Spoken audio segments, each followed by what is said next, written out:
পশ্চিম ত্রিপুরা লোকসভা আসনের বিভিন্ন এলাকায় জোর প্রচার চালিয়েছেন বিজেপি প্রার্থী বিপ্লব কুমার দেব।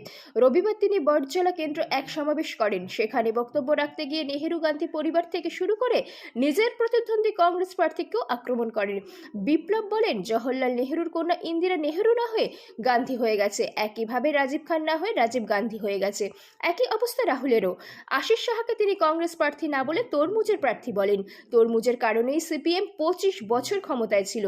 সিপিএমকে নিয়েও তীব্র কটাক্ষ করেন বিপ্লব।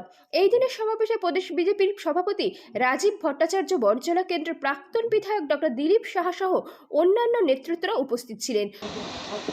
পশ্চিম আসনে কমিউনিস্ট পার্টিরা প্রার্থী দেয়নি, সিপিএম চুপে লাভ হইত না। সিপিএম নাই, সারেন্ডার করে দিয়েছে।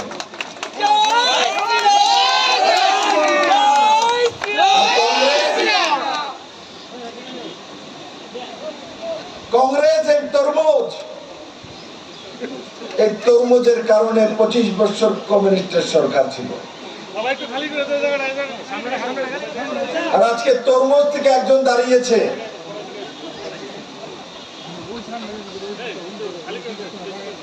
কারণ এখন আর তরমুজ কাটার দরকার নাই, তরমুজ 2023-এর বিধানসভায় কেটে গেছে। তার জন্য এখন খোলা, এখন খোলা লাল হয়ে গেছে। প্রার্থী তরমুজ থেকে দাঁড়িয়েছে, কংগ্রেসের প্রার্থী না, তরমুজের প্রার্থী। আজকের এই কার্যক্রমে আমাদের মধ্যে মঞ্চে উপস্থিত শ্রী রতন ঘোষ মহোদয়, ত্রিপুরা প্রদেশ বিজেপির সম্পাদক শ্রী অসিত রায়, এই জেলার সম্মানীয় জেলা সভাপতি